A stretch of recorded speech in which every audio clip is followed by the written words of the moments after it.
rooms: the parlor, the library, the kitchen. Now, though, it was always.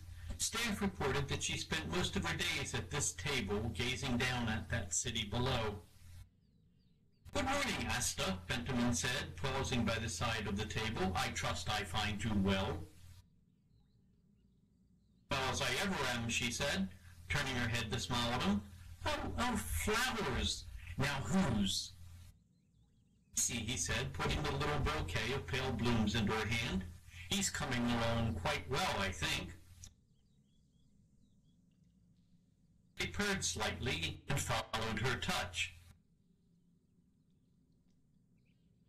"Sarah's youngest. Well, he is a very talented boy. Tell him that his Aunt Asta would like him to visit her." "I will," he said, and thought that he actually might. Daisy was a kind boy who knew what was owed to kin. And while he was inarguably, he also had a core of cold iron which wouldn't likely be influenced by its energies. He put the teacup on the table by her hand and took the seat across from her. Reading his own cup from the kitchen counter in his apartment, one floor down where he had left it, he sat into the chair. Asta had returned to gazing out the window, one hand absolutely stroking her flower. "Do you have anything to this morning?" he asked of Asta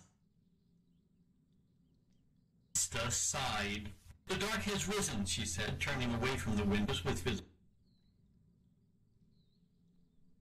in its direst hour, and though so few of us can know it. Bentman sighed. Universe, according to Aunt Asta, increasing risk from the uncle. The previous oracle had spoken of the danger from time to time. Bentman's mother's over the last 6 years, however, Asta had grown increasingly agitated, insisting that the would eat them all. And now it appeared that the universe had entered its inevitable moment of truth. That Aunt Asta clung to this illusion, as he must suppose it to be, oracle, after all, immune to afflictions of reason. In fact, they were rather more susceptible, being down multiple lines of possibility. Benjamin was no oracle. He had been only a very strong multi-talent. All the wardens were so, and thus he was very slightly also foresighted. He had so large an event as the end of the universe might be visible even all the wardens were so, and thus he was, right that then, he had looked, reasoning that so large an event as to be visible even to his limited vision. He had looked even more than once, gained nothing for his looking but several dreadful headaches. That being so, the obvious conclusion was that Aunt Oracle had acquired illusion. Things happen. It is a warden's part to do all and everything to comfort and peace of until it became the warden's duty to remove the oracle from their post.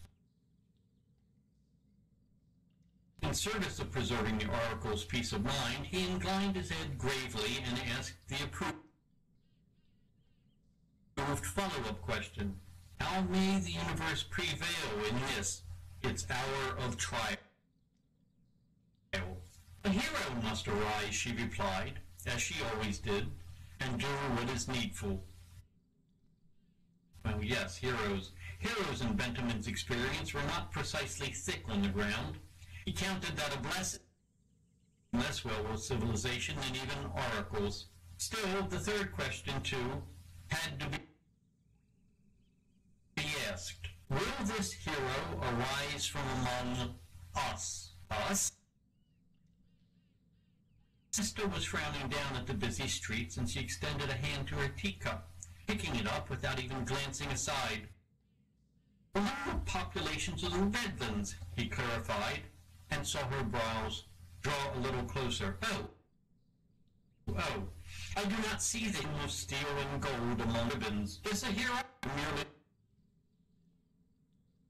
the possibility of a hero? I do not know. The same answer, always ambiguous, that half persuaded Benjamin. Perhaps this struggle between the dark universe and the fact. Would not delusion, insisting that a hero rise, provided sight? Well, this was thought.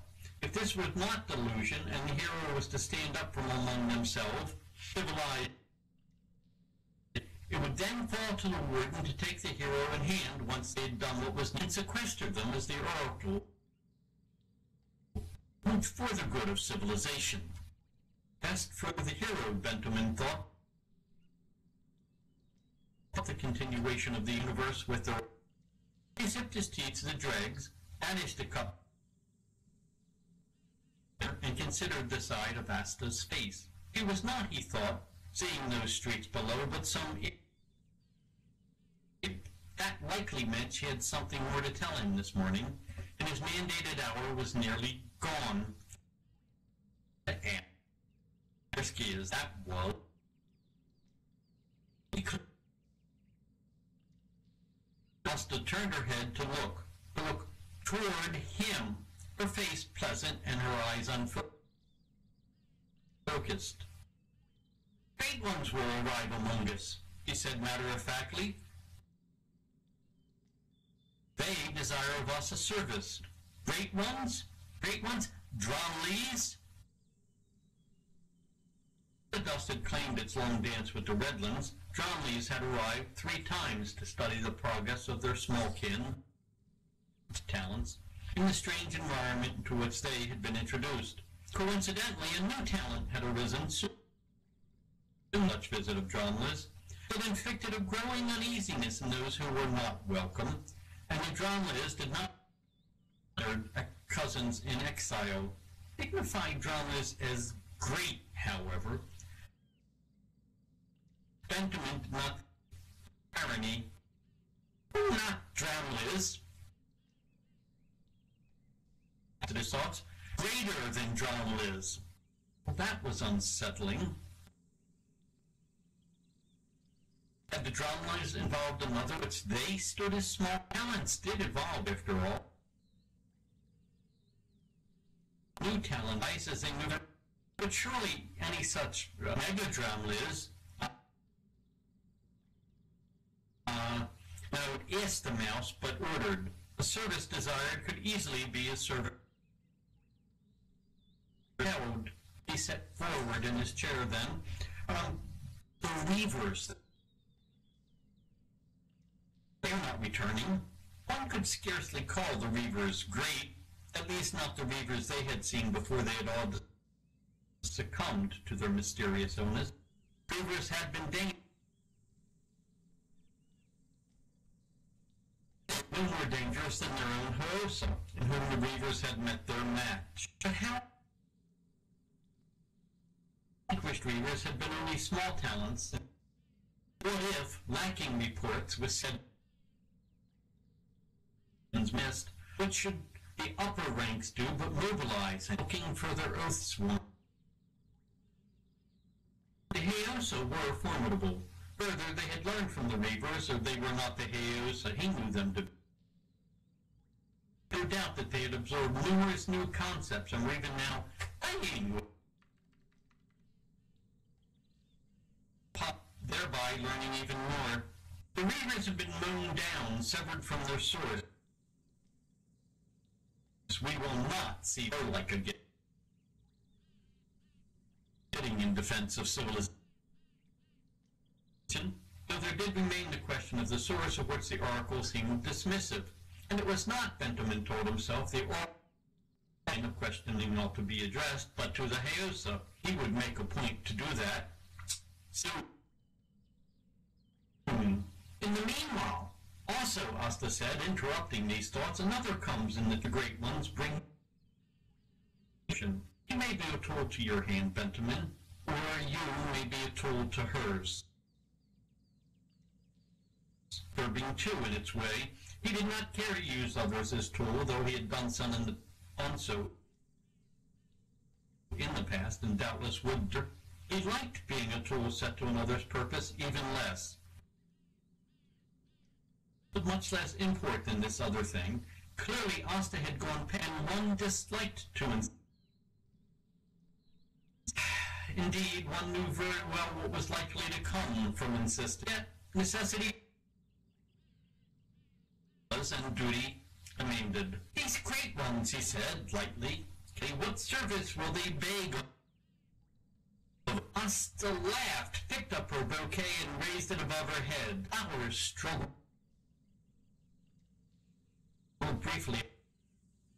These are great ones beg, Asta cried, as if addressing the gods themselves. Yes, very fine they are indeed. In their supper, they lowered the flowers and with him like a wand. Oh wait, I'm tired of you. Well, and how it would and bowed to her honor. Good day to you, Aunt. I will carry your message to Jade at a polite minute, and then went away back to civilization. Thus endeth Civilization's first chapter.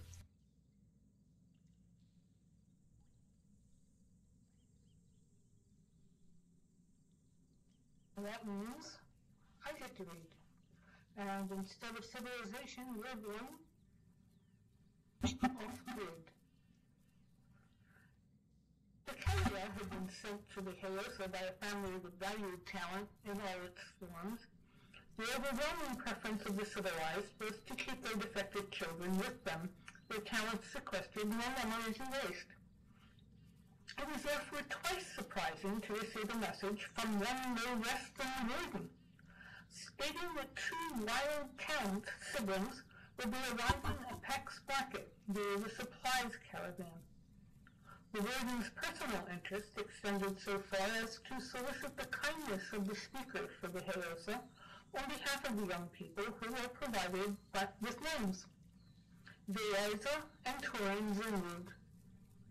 That at least explained Benton's interest. Zinrud was a family prone to disaster, the most prominent being their association with Kesselblaze.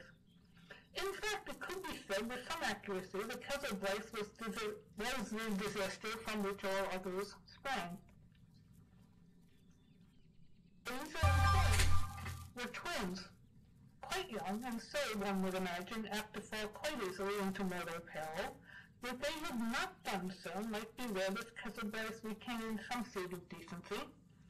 However, Tekalia thought, considering Benton's laconic bit of correspondence, it might also be an indication that all of Kesselblaze's scheming could not undo a pair of fraternal twins who would barely pass their 8th name days, which fell somewhere between interesting and terrifying. If the twins were wild talents, merely wild talents, then the Kesselblaze had potentially made a costly error. If they were not wild talents, then this banishment off-grid was the Kesselblaze move against their lives. Off-grid was no place for civilized children who would certainly succumb quickly to the rarefication of the atmosphere, as the ancients had so charmingly put it. And there was Liaden's personal interest explained, to Kelia was to determine the style and condition of these children and report back. If they were civilized, Liaden had something he had long dreamed to find, cause to break the Kesselblaze. If the children were wild talents, well, best to do things in order. Which was right to Kelia was at Peck's Market at a time so early that this gave clung to the treetops that marked the boundary of the off-grid, in company with Marydale Arnfarer, the medic, Tannen Carpellen, the baker, Albert Pogengeist, the village administrator, and Dorothy Stunt Allen and Dawson, who together could calm, gladden, and reassure any number of frightened children simply by their presence. While they scarcely expected even the Kesselblaze to send children into the wilderness naked and starving, it was felt best not to take chances. Tannen, therefore, carried a basket filled with all manner of sweet and savory foodstuffs, as well as bottles of hot tea, while Maribel had her full med-kit slung on her back. Arbor and Goretzky carried warm clothes and boots in their backpacks, while Tekelia and Dotson walked a little ahead of the group, casting for trouble and projecting runaways. They were barely arrived at Peck's receiving yard when a caravan came puffing up the hill and pulled up to the dock. Arbor and Maribel went to the passenger door, and after a moment one of the caravan crew came round with the key. By her easygoing smile and lack of either deference or alarm at the sight of them, she was deaf, which was no surprise. Most of the caravan crews were deaf. Hated to have to lock them in, she said to Arbor, as she put the device against the plate and tapped it. Just wee little ones they are. They have their pet, but I imagine it was still a long ride with no windows to see from. Gave them the blanket from the cockpit, since they had none of their own. All else is theirs, and not much of it, too. Thank you, Arbor said, smiling, for your care. We brought warm things in case they were underwrapped. Well, that'll do then, the crewwoman said with satisfaction, and cast a look around. Well, only a little bit, she said, as the key muttered to itself. You got far to walk? Well, we can carry them if needed, Maribel said, or they might like to ride the Sokium. She's quite gentle. The key pinned, and the crewwoman pulled the door wide, revealing two tiny people dressed in what looked to be tunics, a well-used blue blanket over their knees. There was a wide strap across the boy's chest. Perhaps he had a bag. Here we are now, the crewwoman said. Were you bored? Eat told us stories, said the one nearest the door. She bundled the cover together in her arms and handed it down. Thank you, it was very warm. Glad to be of use, the crewwoman said, receiving the bundle and tucking it under one arm. She stepped back, urging Arbor forward with a jerk of her chin. Here's your friends come to take you to your new home. This junto here has some warm clothes for you, so you see they mean to take proper care of you. Yes, Essie, said the boy child. Thank you very much for your care. You're welcome, she said, and might have said more, except a shout went up. Essie on the dock! And instead she jerked her head down in a sort of general farewell to all and ran for the back of the truck. Arbor stepped forward and held up a hand. I am Arbor Pogengeist, administrator of Living Dance Village, your new home. I welcome you in the name of the village. May I know your names? Two pairs of rarely blue eyes considered her before the girl placed her palm against her chest. I am Torin Zinwood. This is my brother, Bieza. Welcome, Torin and Bieza. Where is he? There was a moment of frozen silence, then Bieza shifted. It was a bag on the strap, and he reached inside, bringing forth a furry, gray-striped creature. Tekelia looked sharp, and the creature resolved into a nerebear, smaller than those that populated the woods and glades of off-grid, but immediately recognizable. Arbor inclined her hair gravely. Living Dance Village also welcomes Eat. Relief showed briefly on both faces, and Eat climbed back into the boy's bag. Arbor held her arms up. May I help you light? Thank you, said Torin, catching the offered support and sliding to the ground. Her shoes were shiny and thin, Tekelia noted, not suitable even for the relatively short walk back to the village. Goretzky's sight had not led her astray in the matter of boots. And it was, after all, gossip if she was feeling agreeable, and the children not too alarmed. Maribel stepped forward and offered to dismount the Bieza, who accepted the assistance and kept a grip on her arm even when he was firm on the ground. Come into the pavilion, Arbor said, keeping a firm grip on Torin. We'll have a picnic and get to know each other. Bieza actually grinned, blue eyes sparkling. I think I'll like being Heosa, he said. The children had been both hungry and wary, which did not escape Tekelia's attention and made Goretzky positively growl. However, they were sated for the moment, each having consumed one of Tannen's small and savory meat pies, 2 mugs of hot tea, and a cookie.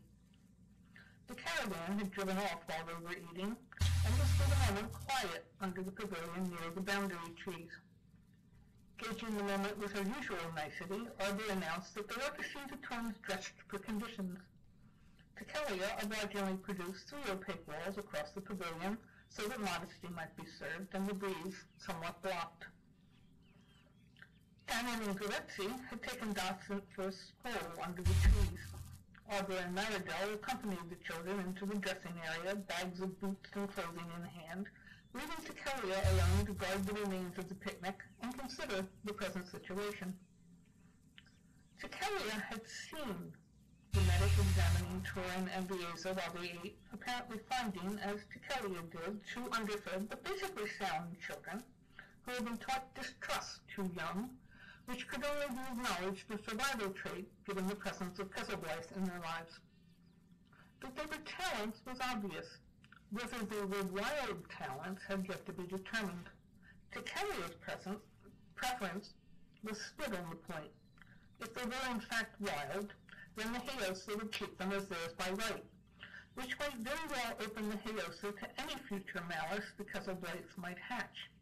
If the twins were civilized, then they fell into the very capable care of Cousin Gentleman, who, as warden, could call upon all the resources of civilization, and might thereby crush the Kesselblythe as they so richly deserved.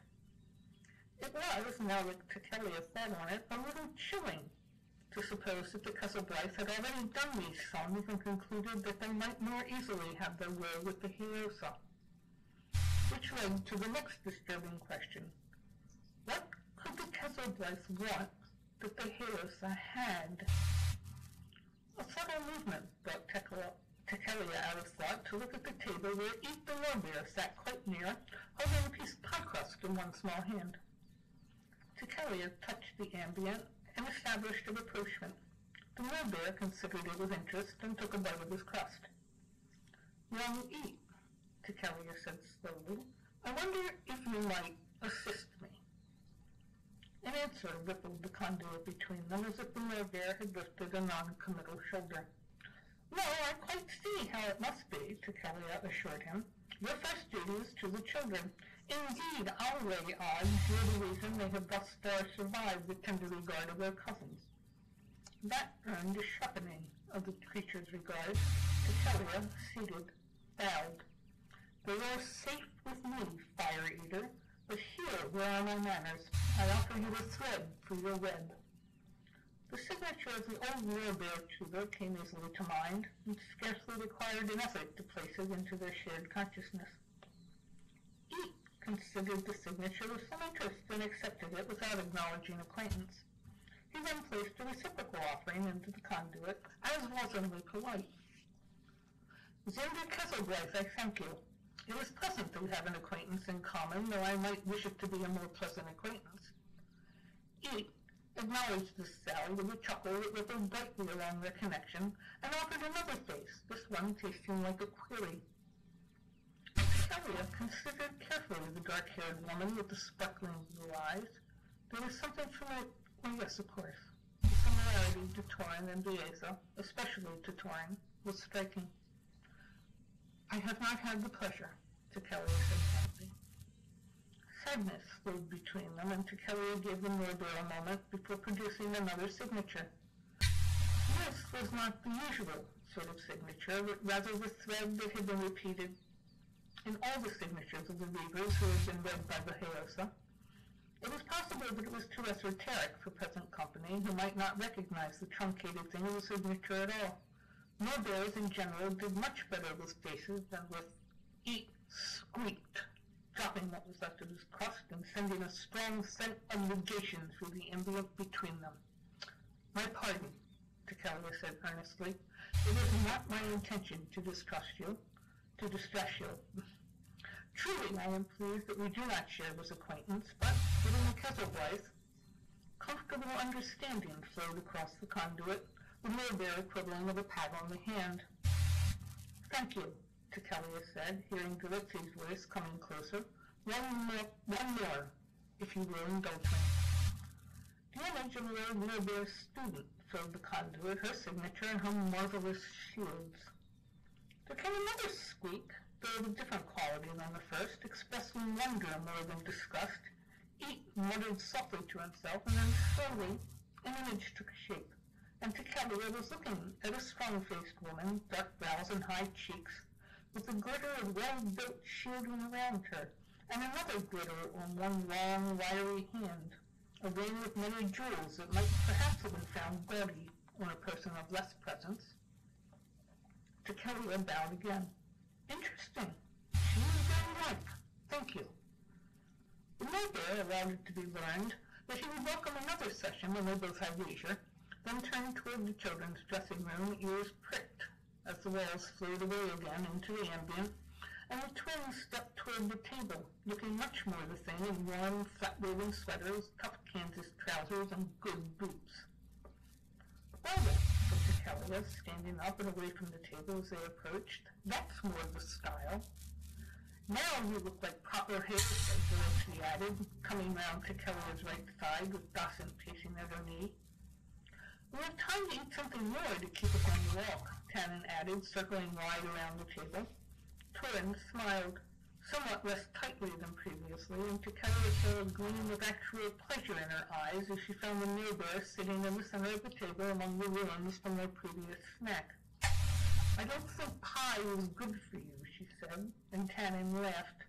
I don't think I've ever seen a neighbor eat anything that didn't make it rounder and sassier, he said. I've got a bit of fruit here, though, which might be welcome. He and Tannen and the unrepentant Eat turned toward the basket. Marigel and Arbor were walking lazily toward the table, and Vieza flung himself directly at Tekelia, arms wide and eyes blazing. Tekelia blinked a pillow into existence between them, a very soft pillow, though it would still be seen as a rejection by.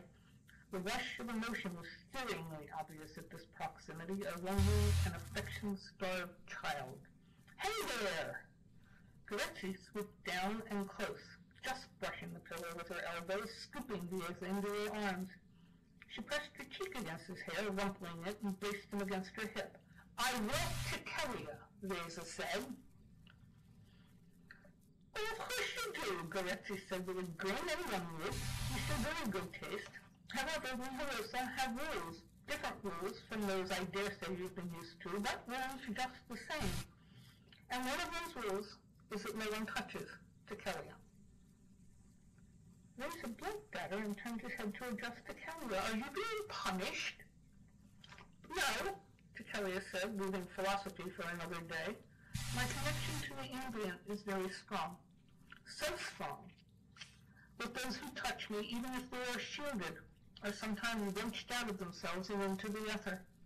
Then we need to find them and help them re-enter their bodies and rebuild their center.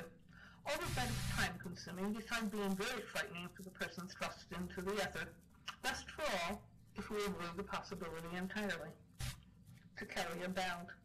Among the Hayosa, I am called a child of chaos. There are 1 or 2 born every generation. Is that why you sparkle? Vieza asked, and Tekelia looked down at the child until, oh yes, wild talent indeed. I did not realize that I sparkled, Tekelia said, but I don't find it impossible. Vieza nodded. Also, your eyes are different colors. Well, that I did know, Tekelia admitted. What color are they now? Amber, said Vieza, and purple. Thank you, Tekelia said.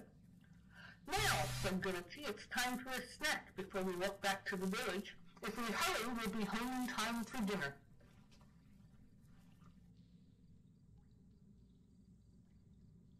That's all I have to say.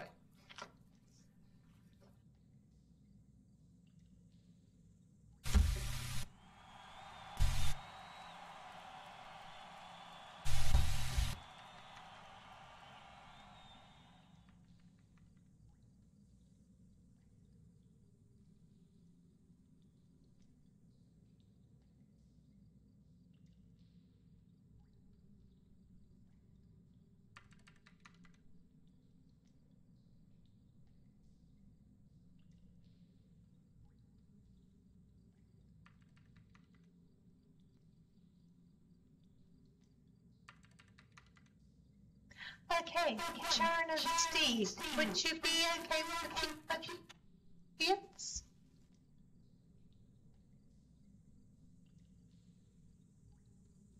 If the audience have any questions,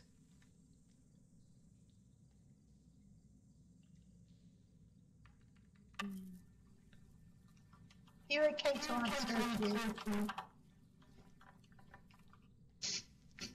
There's always crickets up there. How do we get started writing?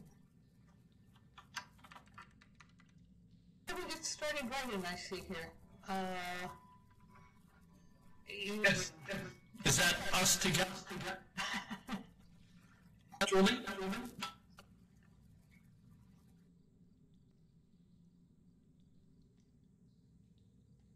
Alexis, do you mean individually or collectively?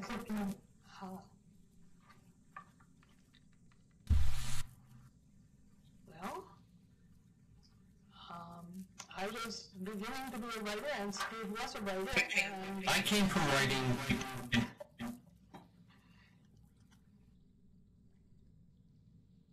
a large delay here between us.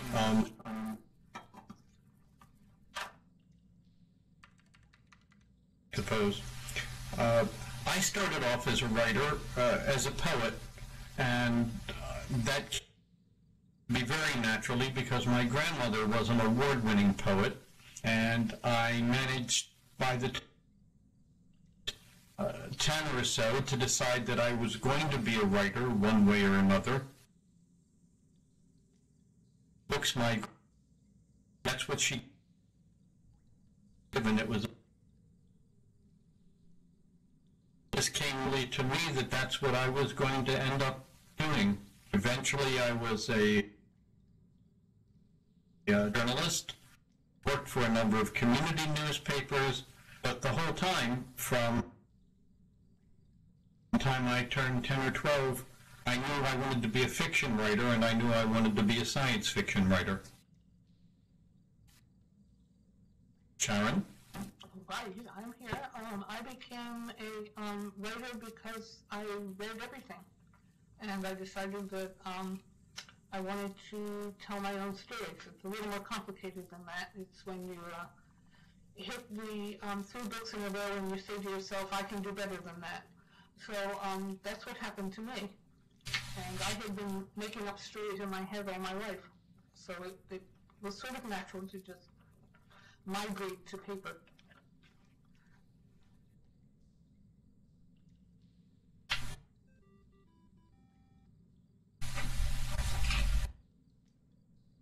And then it became a matter of getting past the people who thought that you might not be good enough. When I started for newspapers, I was not yet 18, and wrote an article and it was accepted.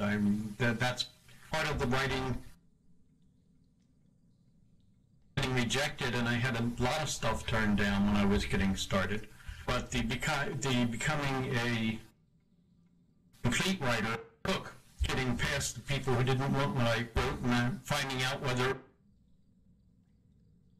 was that the writing was bad or they didn't. So it is a process. It was a process.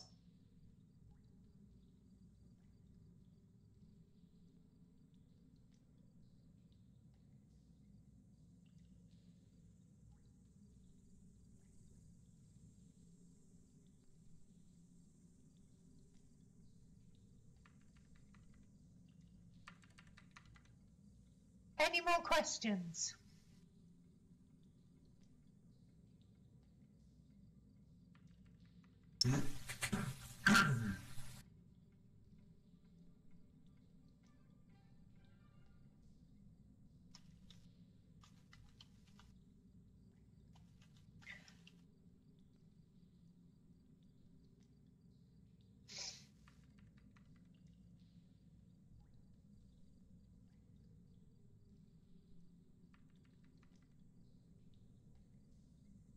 Okay, well, Alexis is just working out a question, so we can wait for that.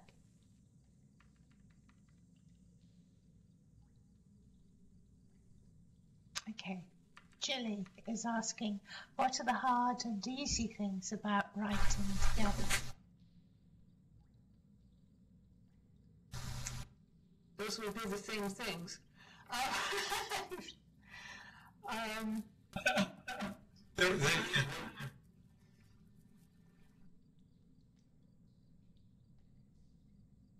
The easy things that we have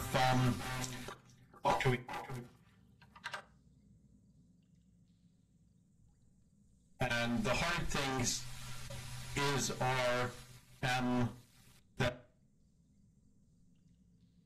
at times what we need to say about something that's been written isn't easy to say.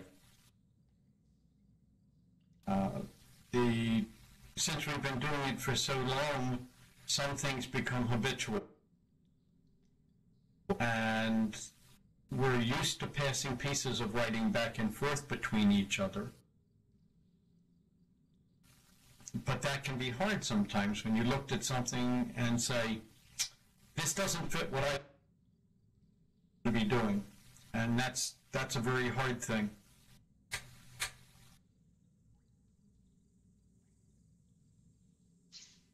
The good thing is to have someone to bounce ideas off of, because the only other person I would have to bounce ideas off of if Steve wasn't writing with me would be me, and that's always a bad idea. And when you ask the characters, they just go rushing off in all directions at once. They're not really good at advising what should come next, it being their lives.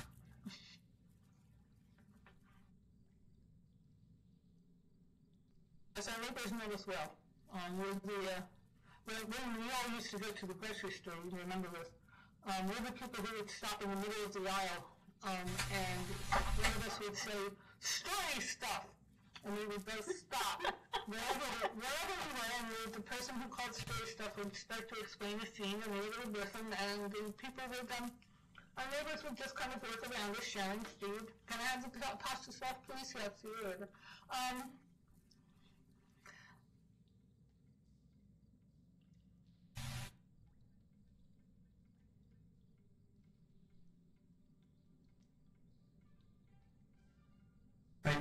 I think it had helped with us that we both had experience with other people and for organizations. And when you're writing for organization, whether written for newspapers, or if you're doing work for a the goal is to produce a unified thing, and the unified thing becomes what you're doing when you're writing news copy, as you so often do, and an editor comes along and changes something. You learn very quickly that it's not because what you written initially, that it might have been because they did shorter. Having worked together to produce that, having worked individually to produce that kind of, when we started working to fairly efficient at being able to, we didn't resist, we neither one had a feeling that one had a feeling that this particular sentence could never be changed, which was that we had met together in a writing class who would defend every dot, every period, every comma, every V in the wrong place, every capitalized wrong word, rather than taking advice or suggestion.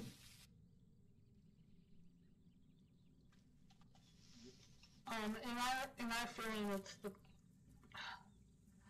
We've had people say, okay, Sharon, I know which character you wrote in this book, and I know which character Steve wrote, and I know which scene Steve wrote, and which character you wrote, and it doesn't work that way. Sometimes there are scenes that I write, and sometimes there are scenes that Steve writes, but we both are in on the process. And the book has its own voice. It's not Steve's voice or my voice, it's the story's voice. And I think that's key for people who want to collaborate.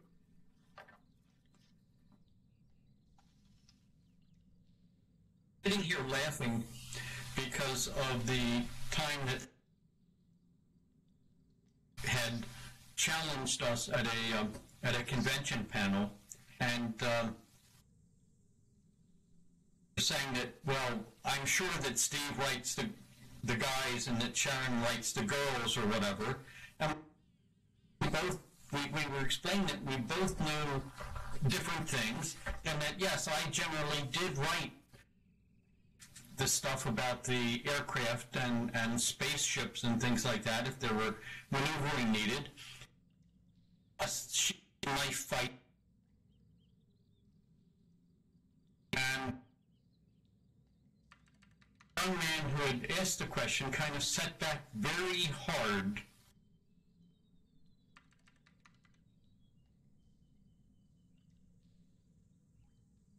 And he was not my friend anymore. That was okay.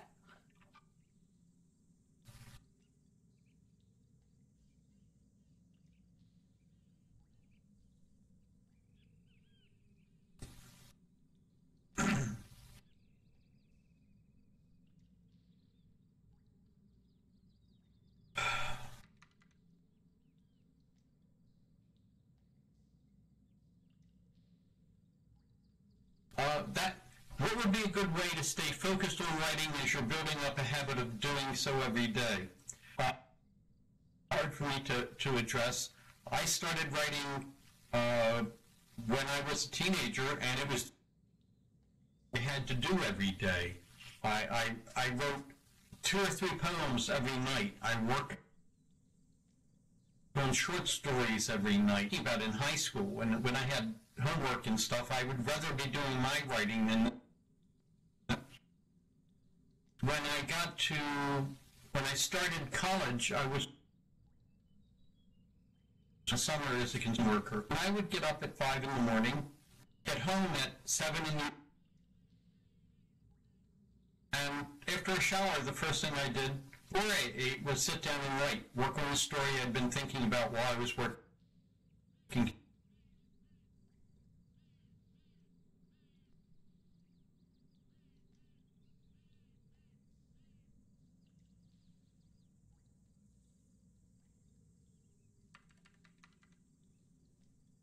So I don't know that we can advise you how to have your own passion.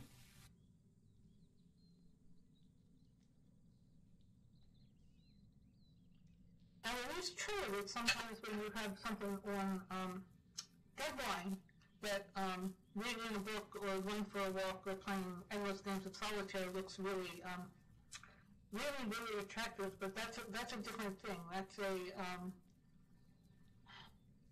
it's a procrastination because it's a job when you're on contract.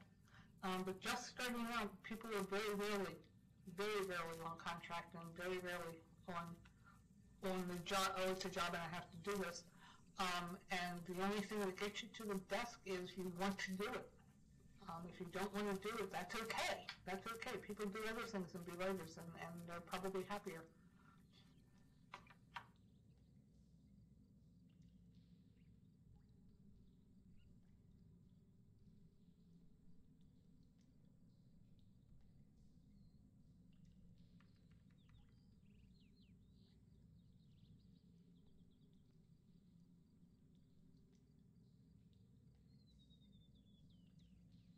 Oh dear, oh no, editing is wonderful.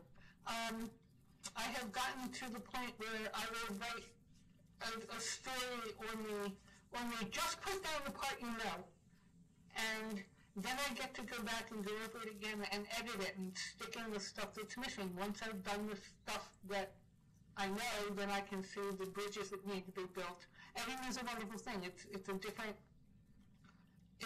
a different mindset and it's a different task, but it doesn't get in the way of writing. It's part of writing.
I was going to say it's been...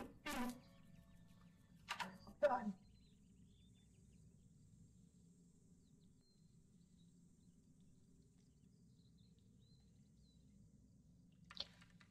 I was going to say, Sharon and Steve, thank you so much for coming here and doing these presentations for us. And perhaps you'd be able to come back in future, because I'm sure people would love to see you again. We had a wonderful time, and thank you for inviting us. Thank you. Thank you very much. Yes. And thank you all for listening so patiently.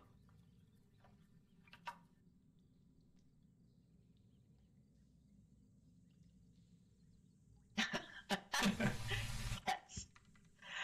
And can I also remind people to leave a tip at the back of the hall for Relay for Life? But you'll also be able to get Sharon and Steve's books from the book table at the back. Clicking on the books will take you to their Amazon page where you can buy them. But they have given away some freebies. Agent of Change and Fledgling are both available from Amazon free. And I was going to say we actually have in-world Second Life versions.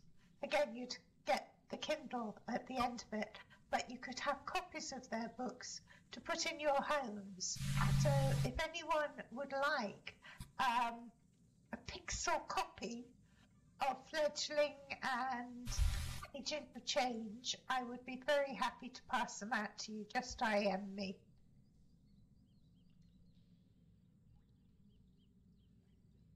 Thank you for listening. It's always a rush to do a reading. Thank you. Ja.